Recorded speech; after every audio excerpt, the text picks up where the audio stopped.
বাদশাহ হারুনুর রশিদের আমলে বাহলুল নামে একজন আধ্যাত্মিক এবং কিছুটা খেয়ালি মানুষ ছিলেন। অনেকেই তাকে পাগল ভাবত, কিন্তু তার প্রতিটি কথা ও কাজের পেছনে থাকত গভীর হিকমত বা শিক্ষা। একদিন বাদশাহ হারুনুর রশিদ নদীর পাড় দিয়ে হাঁটছিলেন।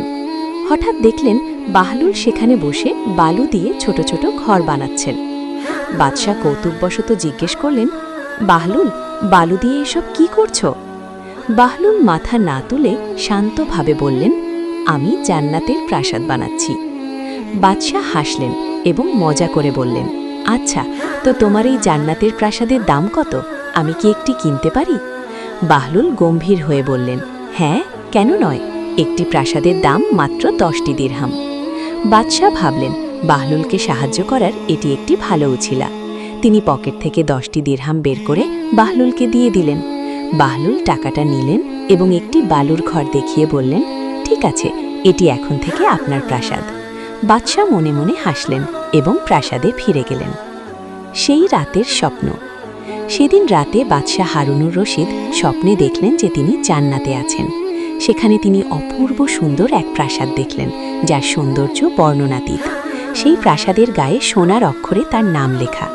তিনি সেখানে ঢুকতে চাইলেন, কিন্তু পাহারাদার ফেরেশতারা তাকে বাধা দিয়ে বললেন, এটি সেই প্রাসাদ যা আপনি আজ বাহলুলের কাছ থেকে কিনেছেন। বাদশার ঘুম ভেঙে গেল। তিনি বুঝতে পারলেন বাহলুল সাধারণ কেউ নন। সকালে উঠেই তিনি তার স্ত্রী জুবাইদাকে ঘটনাটি বললেন। জুবাইদার বুদ্ধিমত্তা। পরদিন জুবাইদার নিজেই নদীর পাড়ে গেলেন এবং দেখলেন বাহলুল একইভাবে বালুর ঘর বানাচ্ছেন। জুবাইদা জিজ্ঞেস করলেন, বাহলুল, এই প্রাসাদের দাম কত? বাহলুল এবার বললেন, এই প্রাসাদের দাম সারা বিশ্বের সব সম্পদ দিলেও হবে না, এটি অমূল্য। জুবাইদা অবাক হয়ে বললেন, কিন্তু গতকাল তো তুমি বাদশার কাছে মাত্র 10 দিরহামে বিক্রি করলে।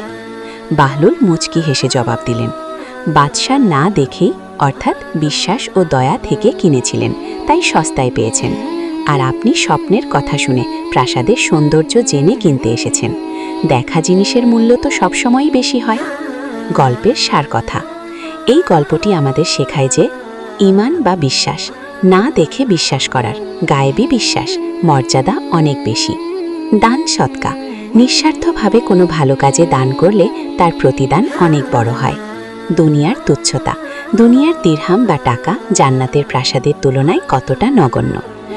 আমাদের গল্পটি যদি তোমাদের ভালো লেগে থাকে, তাহলে লাইক, সাবস্ক্রাইব করে আমাদের পাশে থাকো।